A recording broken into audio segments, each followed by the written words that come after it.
Hello and welcome to my channel where I do guides for post-processing software.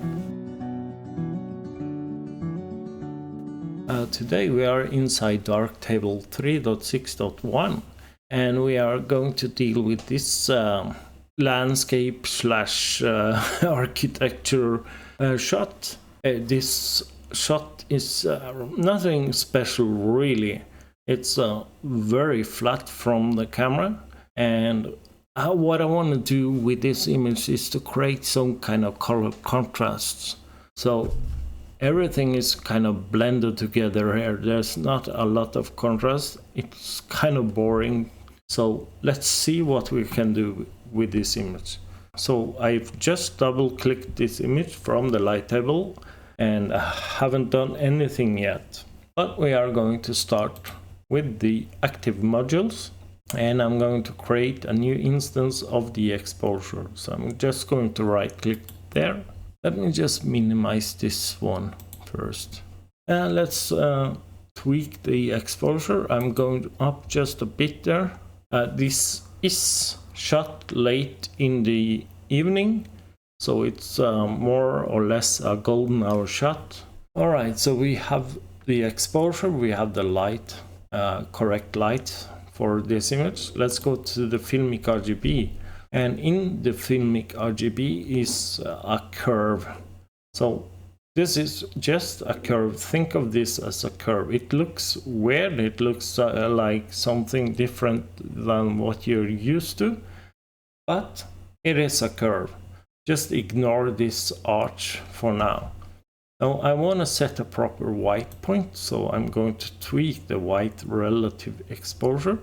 If I go down, we get a more contrasty image. It looks okay. If I go up, I'm actually adding more whites to this image, and I don't think I want to do that. I can try this droplet tool to see what if it can set the white point automatically. And yeah, it did. Let's tweak the black point. So I want to create some contrast here in this image. Let's just make sure we aren't crushing the blacks all too bad. So I'm activating the clipping indicator. I'm just gonna add more blacks.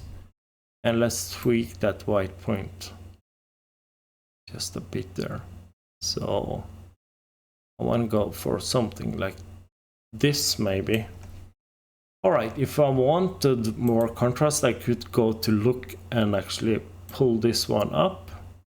I'm just going to leave it around there. Going back to the exposure, and I'm going up just a bit. Not too much, but maybe around here somewhere. And I can go into the color calibration, and let's see. Yeah, the image is pretty hot. It's at 5300. I can try the droplet tool and see what the software does. It sets the white balance to 5400, and I think I maybe want to go up even more. So I'm going up to around 5500 somewhere. All right, so I think we have the initial toning set. So we can go into the base module tab, and yeah, local contrast. Let's do a clarity preset, and we are crushing the blacks. I'm not going to deal with that right now. I'm just going to leave this as is, and we can do stuff with the tone equalizer. I think maybe I'm just going to drop that for now, but we could try contrast tone curve soft. Yeah, it's a bit too much. We can reset the curve. Let's try this one, soft, and that's a bit better actually. So this is without, and this is with. I think it's a bit much, but let's go down on the opacity here, even more. Yeah, that's fine. Okay, so I think that's it. All right, so now let's move on to the color tab. So in the color tab, this is where we can actually create a lot of contrast in the tree line over there. And we are going up quite a bit on global vibrance. And as you can see, that's a lot, but we are starting to get contrast already. So this is without the global vibrance, and this is with the global vibrance. We can even try to get some more contrast by using this slider, and let's keep it around there. We can go up on the Chroma Grading, so we are changing colors and not light. So let's go up quite a bit to there. Let's try for shadow. Yeah, that's a lot, but let's leave it there for now. We can try the midtones, and we are starting to get somewhere, I feel. And the highlights. Let's go up quite a bit on the highlights. And this is without color balance RGB, and this is with the color balance RGB. And I do know that this looks quite over processed right now, but I also want to demonstrate the power of this module, so please ignore that it's far too saturated right now. Let's go for perceptual saturation grading, so we can add more saturation, and this will ignore if it's too much or not. So be a bit careful with this slider, but let's just demonstrate it. So we can go for something like that. We of course can try and tweak the individual tones. If we want to add more to the shadows, we can do so. Let's add more to the midtones, and we can even add some more to the highlights. And let's check. This is without, and this is with the color balance RGB.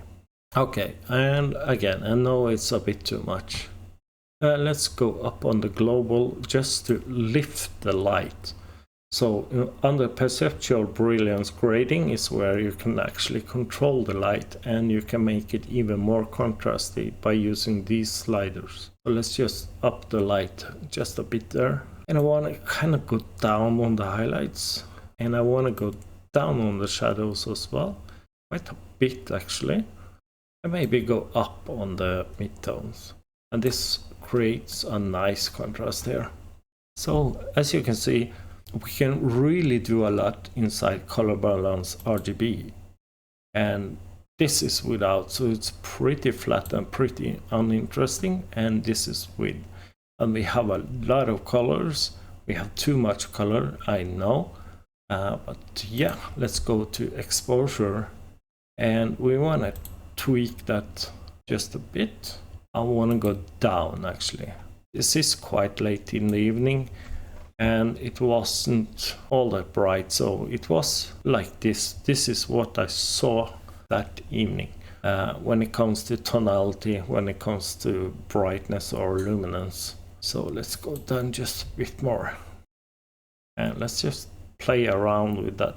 There we are. That's what I saw. Okay, so we've done a lot to this image right now. We do have the color balance RGB module, and we are going quite a bit over the top. So I'm just going to try and tweak that right now, and just to keep it a bit more realistic than what it is. Let's go down on the global saturation as well, and yeah, let's keep it there. So this is without color balance RGB, and this is with the color balance RGB. Okay, so the final steps could be maybe adding a vignette. Just gonna add some haze removal, chromatic aberration, and denoise profile. And let's see with the lens correction. Yeah, I don't like what it's doing to this image, so I'm going to keep the lens correction off. Let's go into the effect module, and we are going to do a vignette just because. I'm going to pull that vignette out quite a bit, and I'm also going to pull out the fall off quite a bit, so I'm making a big feather here to somewhere around there, and I'm going to not have the vignette remove any saturation at all. And let's see this is without the vignette and this is with the vignette. So I want to go up even more on the fall of strength and up on the brightness. So let's see again here. Yeah, I kind of like that. Now let's do a final tweak of the exposure. So let's find it. There we are. I'm going up just a bit again. Woo, that's too much. Yeah, to around there. This might look quite dark on your screen, but yeah, this is where I want to have it. I just want to tweak the filmic RGB just a bit more. I'm actually going to see what happens if I add even more contrast there. Really want that to be a bit contrasty, not too much though. Somewhere around there. There we are. Let's have a look at the before and after. So let's go down here, take a snapshot. Let's go up on the top, take a snapshot. So this is where we started, and this is the final product, the final image. So it's a huge difference, and I managed to do what I set out to do, mainly create some color contrast, and I really like it actually.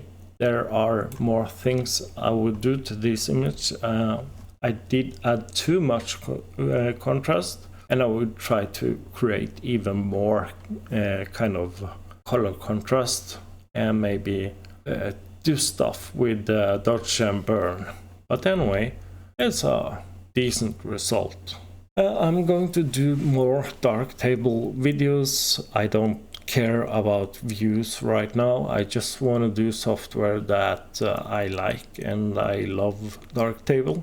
With that said, I want to thank the developers of Darktable. Thank you for developing a free and open source software that is really, really, really good.